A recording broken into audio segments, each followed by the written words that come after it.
नमस्कार, मैं हूं श्रेया और आप देख रहे हैं द न्यूज पोस्ट।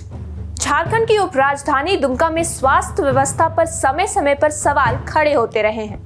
सरकार ने यहां के लोगों को बेहतर स्वास्थ्य सुविधा मिल सके, इसको लेकर फूलो जानो मेडिकल कॉलेज अस्पताल की स्थापना की, लेकिन कुछ स्वास्थ्य कर्मियों के कारण ही स्वास्थ्य व्यवस्था पर कई बड़े सवाल खड़े हो रहे हैं। एक बार फिर ऐसा ही मामला सामने आया है, जहां मरीज के परिजनों ने अस्पताल के लैब टेक्नीशियन पर रुपए लेकर निजी स्वास्थ्य जांच में स्वास्थ्य कराने का आरोप लगाया है। क्या है पूरा मामला, देखिए द न्यूज पोस्ट की इस खास रिपोर्ट में। झारखंड का संथाल परगना प्रमंडल स्वास्थ्य सुविधा के मामले में काफी पिछड़ा माना जा रहा था। इस कलंक को दूर करने के उद्देश्य से सरकार ने दुमका में मेडिकल कॉलेज तो देवघर में एम्स जैसी संस्थान की स्थापना की। इसके बावजूद यहाँ की स्वास्थ्य व्यवस्था पर समय समय पर कई बड़े सवाल खड़े होते हैं।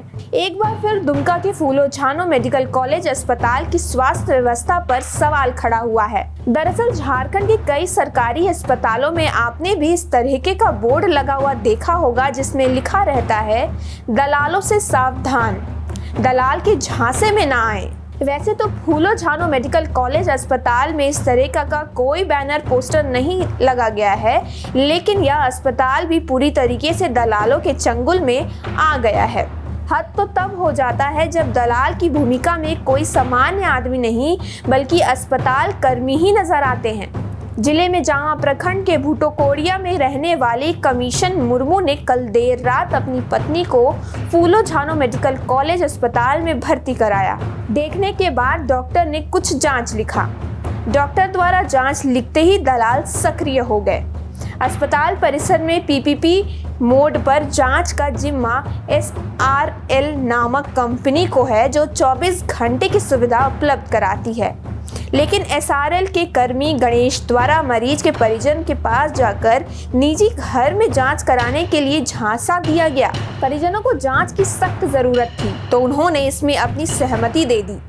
उसके बाद SRL कर्मी गणेश ने फूलो झानो मेडिकल कॉलेज अस्पताल के लैब टेक्नीशियन संतोष कुमार को बुलाया। संतोष कुमार द्वारा जांच के लिए मरीज का ब्लड सैंपल लिया गया। इसके बदले उन्हें 1200 रुपए लिए गए। मरीज के परिजनों को निजी जांच घर से जांच कराने का रिपोर्ट भी उपलब्ध करा दिया गया। दरअसल जिस जांच घर से जांच करवाया गया वह किसी और का नहीं बल्कि लैब टेक्नीशियन संतोष कुमार के द्वारा शहर में संचालित जांच घर है। मरीज के परिजन कमीशन मुर्मू को यह नागवारा गुजरा और उन्होंने इसका विरोध कर दिया। यहाँ दुमका सदर अस्पताल में आए हैं, तो रात में 1 बजे को एडमिट हुए हैं।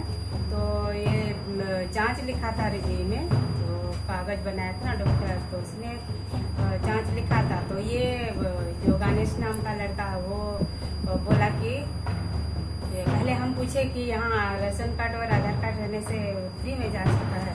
तो ये बोला कि तो हम बोले कि उसमें ये पेशेंट का नाम नहीं है राशन कार्ड में। तो ये बोला कि यहाँ पे जांच नहीं होगा,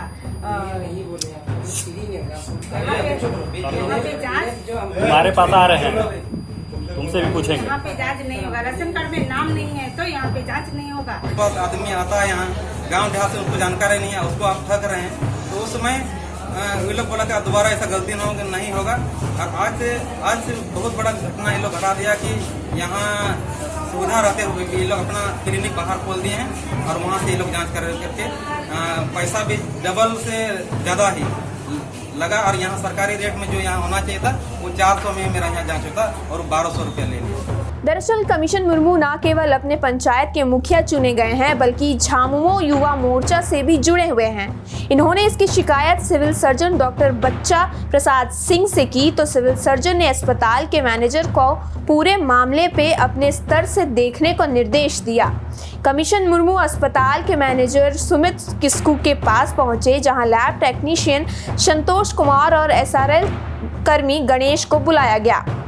आरोप प्रत्यारोप के बीच क्या कहा संतोष कुमार और गणेश का, वो आप भी सुनिए। है वही तो पूछा जा रहा है, तो तुम बात को समझ नहीं रहा है। तुम काहे झूठे हॉस्पिटल में घूम रहे हैं? हम लोग नहीं घूम रहे हैं। तुम यहाँ काम करो तब नहीं गया था। बताओ कहाँ काम कर रहा है, क्या काम है तुम्हारा? हम ECG रूम का स्टाफ, हम गए थे मेडिसिन वार्ड, वहाँ से हम बोले सब पेशेंट के पास गए, किसी का जांच है, तो उसमें मेरा ECG का भी देख रहे थे, लेकिन उस तरह का किसी के पास नहीं मिला। हम सबको यही बोले कि आपके पास राशन कार्ड है तो फ्री होगा, नीचे से होगा। इनके पास था नहीं, तो हम ये इतना बोले इनको कि आपका जांच फ्री नहीं होगा। ये नहीं बताया है कि आपका प्राइवेट से कराना है, ये चीज़ हम बोले ही नहीं। तो जांच नहीं बोले, बोल ही नहीं सकता। ब्लड कौन लिया था? नहीं मान सकते। ब्लड सुनो ना, मेरे पास हम प्रूफ के साथ आपको बता सकते हैं। वहाँ पे और भी पेशेंट पार्टी है, और मेरा बात सुन लीजिए, वहाँ और भी पेशेंट पार्टी है ना, वहाँ पूछ लीजिए। अगर बोल दिया उस तरह का बात, हम जो बोलेगा हम मान लेंगे। वहाँ पेशेंट पार्टी है ना, और भी तो पेशेंट पार्टी बगल वाला है ना, उसको भी तो बताया। खुला रास्ता है या नहीं? आपको कौन कॉल किया था? कॉल किए थे। अब नाम तो होगा ना कुछ, इसका जानना था। नाम तो है, नाम नहीं बता। नाम है। आप वो नर्स से मिले तो बताइए, वहाँ पर मिले थे आप नर्स से, फिर आपको बोलना पे ये उल्टा करके बताइए। आप हॉस्पिटल में किस पोस्ट पे हैं? लैब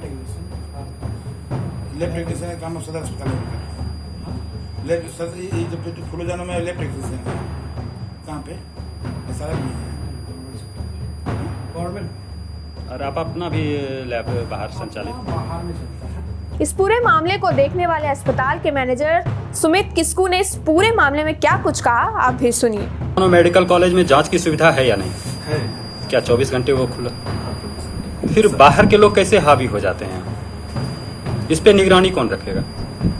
ये तो हमारा प्रबंधन का ही काम है, इस लेकिन देखिए हर ये में कुछ ना कुछ ये तो होता ही है, लेकिन इससे ये बहुत दुर्भाग्य की बात है कि ऐसे सरकार का कहना है कि हम गरीबों के हित के लिए काम करते हैं। इस उद्देश्य दुमका के फूलो झानो मेडिकल कॉलेज अस्पताल में दिन प्रतिदिन सुविधाएं बढ़ाई जा रही हैं, लेकिन इसके कर्मचारी सरकारी नौकरी करते हुए अपनी निजी क्लिनिक का बेड़ा पार करने में लगे हैं। भ्रष्टाचार के ऐसे मामले में कार्रवाई होना तो लाजमी है। फिलहाल के लिए इतना ही। आप बने रहिए द न्यूज़ पोस्ट के साथ।